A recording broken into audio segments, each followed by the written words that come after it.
Welcome to my YouTube channel. எதை பற்றின video பார்க்க இருக்கோம்னா, உங்கள் எல்லாருக்குமே தெரியும், இப்போ தமிழ்நாட்டில் வந்து சர் ஃபார்ம், அதாவது மத்திய அரசாங்கம் தேர்தல் கமிஷன் மூலமாக சர் ஃபார்ம் அப்படின்னு சொல்லி அவங்க வந்து தேர்தல் நடக்கிறதுக்கு முன்னாடி ஒவ்வொரு வீடாக சென்று அந்த ஃபார்ம் கொடுக்குறாங்க. இதுதான் அந்த ஃபார்ம், என்னோட ஃபார்ம். இப்போ இந்த ஃபார்மில் என்னென்னலாம் நிறச்சி கொடுக்கணும், இது கொடுக்கலனா என்ன ஆகும் அப்படிங்கிறத பற்றி சின்ன அவேர்னஸ் வீடியோ. ஏன்னா நிறையா முன்னாள் இராணுவ வீரர்கள் இந்த ஃபார்மை பற்றி கேட்டிருந்தாங்க. அவங்க வந்து ஓட்டு கம்மியாக தான் போட்டிருப்பாங்க. இந்த ஃபார்ம் என்னென்னா நிறைக்கணும், இதில் என்ன பிரச்சனைகள் இருக்குது அப்படிங்கிறத பற்றி சின்ன டீட்டெயில் வீடியோ. வாங்க வீடியோக்குள்ளே போகலாம். வீடியோ பிடிச்சிருந்தா லைக் பண்ணுங்கள், ஷேர் பண்ணுங்கள். இந்த மாதிரி சர் ஃபார்ம் இருக்குது, இதை வந்து கரெக்டாக செய்யணும் அப்படிங்கிற விஷயத்தை அனைத்து முன்னாள் இராணுவ வீரர்களுக்கும் பகிருங்க, அவங்களும் இதை பற்றி தெரிஞ்சுக்கட்டும். ஃப்ரெண்ட்ஸ், எலெக்ஷன் கமிஷன் இப்போ வந்து சிஸ்டமேட்டிக்காக தீவிர இன்டென்சிவ் ரிவிஷன் அப்படின்னு சொல்லுவாங்க. இந்த சர் ஃபார்ம் வந்து இப்போ வெளியிட்டிருக்காங்க. இப்போ இதில் வந்து அவங்களோட நோக்கம் எலெக்ஷனில் கரெக்டான நபர்கள் தான் போய் ஓட்டு போடணும், இறந்தவங்களோட ஓட்டர் லிஸ்ட்டும் இடம் மாறி போனவர்களோட ஓட்டர் லிஸ்ட்டும் நிறையா சேர்ந்துருக்கு. அதாவது இதை வந்து முழுதாக கரையடைக்கணும் அப்படிங்கிறது நடக்குது. இப்போ இதுக்கு வந்து முன்னாள் இராணுவ வீரர்கள் நாம் செய்ய வேண்டியது ஒன்றே ஒன்று, நம்மளோட பகுதியில், அதாவது நம்ம ஓட்டு எங்கே இருக்கோ, நம்ம எங்கே குடியிருக்கோமோ அந்த பகுதிக்கு நம்ம ஓட்டுக்கு நம்ம பிஎல்ஓ அப்படின்னு சொல்லுவாங்க, பூத் லைசன் ஆஃபீஸர், அவங்க நம்ம பகுதிக்கே வருவாங்க. வந்து ஒவ்வொருத்தரோட புகைப்படம் ஒட்டின அந்த ஒரு ஃபார்ம், இண்டிவிஜுவல் பேரில் இருக்கிற ஃபார்ம் வந்து 2 ஃபார்ம் கொடுத்துருவாங்க. அந்த ஃபார்மை வாங்கிக்கிட்டு நீங்கள் உங்களோட டீட்டெயில்ஸ் மட்டும் கொடுக்கணும். என்ன கொடுக்கணும், ஏது கொடுக்கணும், ஆல்ரெடி நிறையா நம்மளை வீடியோஸ் போட்டாச்சு. மத்திய அரசாங்கம், மாநில அரசாங்கம், எலெக்ஷன் கமிஷன் எல்லாமே விழிப்புணர்வு கொடுத்துட்டாங்க. இப்போ இந்த ஃபார்மை பொறுத்தளவு இதை நீங்கள் கண்டிப்பாக நிறச்சி திரும்ப அவங்களோட பிஎல்ஓ கிட்டேயே, யார் உங்கள்கிட்ட கொடுத்தாங்களோ அவங்ககிட்டயே திருப்பி கொடுத்துடணும். நிறைக்கும் போது தவறில்லாமல் நிறச்சி கொடுக்கணும். குறிப்பாக உங்களோட டீட்டெயில்ஸ், அதாவது உங்கள் எந்த தொகுதி, அப்பா பேர், உங்களோட மற்ற விஷயங்கள் எல்லாத்தையும், ஆதார் கார்டு நம்பர் தேவைப்பட்டுச்சுன்னா நிறச்சி நீங்கள் வந்து கொடுத்துடணும். அதுக்கு அடுத்து நீங்கள் பார்த்தீங்கன்னா உங்களோட தகப்பனார், தாயார், தந்தையார் அவங்களோட ஓட்டர் ஐடி லிஸ்ட்டில் உங்கள் பேர் இருக்குது அப்படின்னா அது எந்த இடத்துல இருக்குது, அதோட எபிக் நம்பர், இதை மட்டும் நீங்கள் வந்து மொபைல் மூலமாகவோ இல்லை லேப்டாப் மூலமாகவோ பழைய 2002 அவங்க வந்து எங்கே இருந்தாங்க அப்படிங்கிற விஷயத்தை நீங்கள் சர்ச் பண்ணினாலே வந்துடும். அந்த டீட்டெயில்ஸ் கிடச்சிச்சு அப்படின்னா நீங்கள் எடுத்து எழுதிருங்க. இதே மாதிரி அவங்களோட ஒய்ஃப், குழந்தைங்க எல்லாத்துக்கும் இதில் வந்து நீங்கள் நிறச்சி கொடுத்துடணும். இப்போ இதில் வந்து புதுசாக ஆள் சேர்க்க முடியுமா அப்படின்னு கேட்டிங்கன்னா அதுக்கான ஃபார்ம் இது கிடையாது.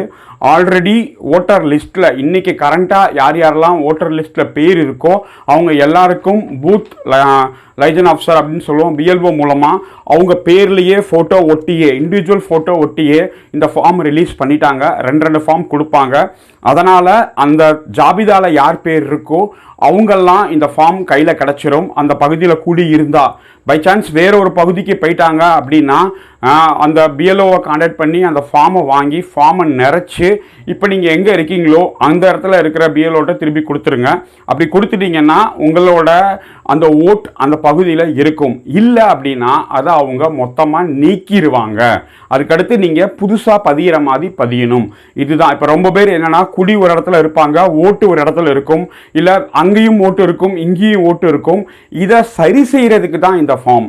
இப்போ ரொம்ப பேர் இதை வந்து அரசியல் மற்ற விஷயங்கள் எல்லாம் ஆக்கிக்கிட்டு இருக்காங்க. பல்காக தூக்கிடுவாங்க, அவங்க தூக்கிடுவாங்க அப்படிங்கிற மாதிரி நிறையா கருத்துக்கள் போயிட்டு இருக்கு. அதுக்குள்ளே நம்ம போக விரும்பலை. முன்னாள் இராணுவ வீரராக நீங்கள் செய்ய வேண்டியது ஒன்றே ஒன்று, உங்களோட ஓட்டு இன்னைக்கு இருந்துச்சு அப்படின்னா எந்த பகுதியில் நீங்கள் இருந்துச்சோ அந்த பகுதியில் இருக்க பிஎல்ஓவை கான்டாக்ட் பண்ணி நீங்கள் உங்கள் ஃபார்மை வாங்கி நிறச்சி உங்களோட ஜனநாயக கடமையை ஆற்றுறதுக்கு என்ன பண்ணணுமோ. ஏன்னா அன்றைக்கி நீங்கள் ஓட்டு போட போகும்போது உங்கள் பேர் இல்லைன்னு சொன்னால் உங்கள் மன கஷ்டமாக இருக்கும். அதுக்கு முன்னாடியே தேர்தல் கமிஷன் கிட்டத்தட்ட ஒரு 5 மாதத்துக்கு முன்னாடியே இந்த வேலையை ஆரம்பிச்சிருக்காங்க. அதனால் உங்களோட ஓட்டு இருக்கா இல்லையா அப்படிங்கிறத நீங்கள் தெரிஞ்சுக்கிட்டு உங்கள் பூத் லைசன் ஆஃபீஸரில் இந்த ஃபார்மை வாங்கி நிறச்சி திரும்பி கொடுத்துருங்க. பை சான்ஸ் அடுத்து நடக்கக்கூடிய டிசம்பர் மாதத்தில் இதோட டிராஃப்ட் வெளியிடுவாங்க. அதாவது இப்போ திருத்தம், இந்த சார் ஃபார்ம் யாரெல்லாம் கொடுத்துருக்காங்களோ அவங்க பேரை வச்சு சரியான வாக்காளர்கள் யார் யாருன்னு ஐடென்டிஃபை பண்ணி தவறான வாக்காளர்கள் நீக்கிட்டு ஒரு தடவை டிராஃப்ட் வெளியிடுவாங்க. அந்த டிராஃப்ட் வரைவு வாக்காளர் பட்டியல் அப்படின்னு சொல்லுவாங்க. அந்த டிராஃப்டை நீங்கள் செக் பண்ணணும். அப்படி செக் பண்ணும்போது உங்கள் ஓட்டர் லிஸ்ட் அதில் இருந்துச்சு அப்படின்னா எந்த பிரச்சனையும் இல்லை. அதில் உங்கள் பேர் இல்லை அப்படின்னா அதுக்கான கரெக்ஷன் ஃபார்ம் நீங்கள் அங்கேயே நிறச்சி கொடுத்தீங்கன்னா திரும்பவும் அந்த பகுதியில் உங்கள் ஓட்டு சேர்ந்துடும். சரியா? பை சான்ஸ் எல்லாமே நீக்கிட்டாங்க சார், செஞ்சுட்டாங்கன்னா திரும்ப அவங்க ஒரு மாதம் கழித்து புதிய வாக்காளர் பட்டியல் சேர்ப்புக்கு கண்டிப்பாக முகாம் போடுவாங்க உங்கள் பகுதியிலேயே. அப்போ உங்களோட ஓட்டர் லிஸ்ட்டு அவங்க சொல்லியிருக்க அந்த டாக்குமெண்ட்ஸ் இருக்குது, அதாவது இந்த ஃபார்முக்கு பின்னாடியே அவங்க வந்து கொடுத்துருக்காங்க.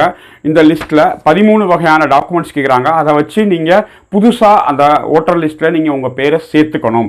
இதுதான் குறிப்பான ஒரு விஷயம். எல்லாருமே முன்னாடி இருக்கிற இந்த ஒரு விஷயத்தை எப்படி எழுதலாம், எப்படி செய்யலாம்னு சொல்லி வீடியோ போடுறாங்களே தவிர இதுக்கு பின்னாடி இருக்கிற அந்த ரூல்ஸ் அண்ட் ரெகுலேஷன்ஸ் படித்து பார்த்து யாருமே வீடியோ போடல.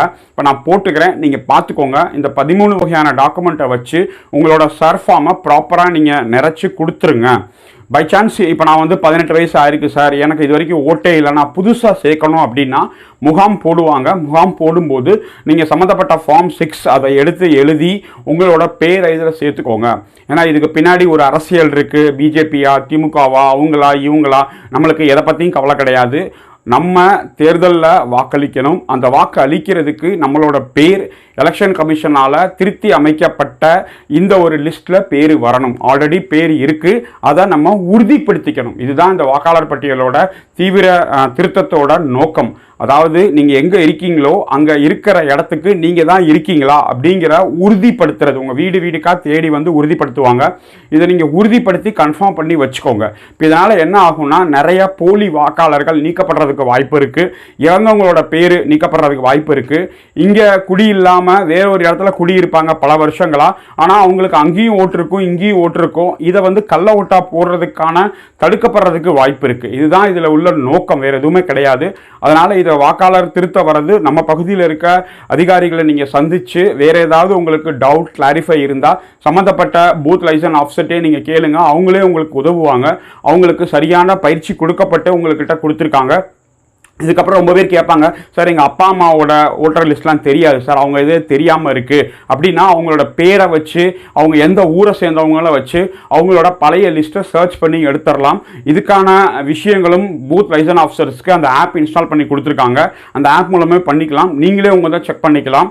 அவங்க வரும்போது லேட்டஸ்ட் புகைப்படம் ஒன்று ஒட்டினீங்கன்னா கரெக்டாக இருக்கும். ஏன்னா இந்த புகைப்படம் 15 ரொம்ப நாளாக இருக்கும். அதனால் இன்றைக்கி நீங்கள் எப்படி இருக்கீங்களோ அந்த புகைப்படத்தை ஒன்று ஒட்டி கொடுத்துட்டிங்கன்னா நீங்கள் ஓட்டு போடும்போது நீங்கள் தான் அந்த ஆளா அப்படிங்கிறத உறுதிப்படுத்துறதுக்கும் ஒரு வாய்ப்பாக இருக்குது.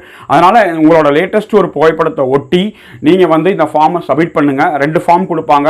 ஒரு ஃபார்ம் அவங்க எடுத்திருப்பாங்க, இன்னொருல ஒப்புகை சீட்டு அப்படின்னு சொல்லுவாங்க, ரிசிப்ட் உங்களுக்கு போட்டு கொடுத்துருவாங்க. அவங்க வாங்கிட்டாங்க அப்படின்னு சொல்லி தப்பு இல்லாமல் முடிஞ்ச அளவுக்கு சரியாக பண்ணுங்கள். வேறு ஏதாவது டவுட் கிளாரிஃபை இருந்துச்சுன்னா அவங்க வந்து எலெக்ஷன் கமிஷனோட கஸ்டமர் கேர் நம்பர் கொடுத்துருக்காங்க. இதுக்கடுத்து வந்து பிஎல்ஓ நம்பர் எல்லாரும் பகுதியிலையும் கொடுத்துருக்காங்க.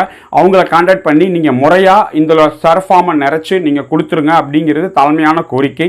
ஏன்னா இந்திய அரசாங்கமும் தேர்தல் ஆணையமும் நோக்கம் ஒன்று தான், சரியான ஓட்டர் லிஸ்ட்டு சரியான ஆட்களுக்கு போய் சேர்ந்து அவங்க எல்லாருமே வாக்களித்து ஜனநாயக கடமையை ஆற்றணும் அப்படிங்கிறது தான் இந்த திருத்த பணியோட நோக்கம். அந்த நோக்கம் நிறைவேறதுக்கு முன்னாள் இராணுவ வீரராகிய நம்ம எல்லாரும் ஒன்று சேர்ந்து செஞ்சாதான் சரியான ஆட்சி சரியான அதிகாரத்தில் ஆட்கள் வந்து உட்கார்றதுக்கு வாய்ப்பாக இருக்கும். தேங்க்யூ வெரி மச் வாட்சிங் திஸ் வீடியோ. ஜெய் ஹிந்த்.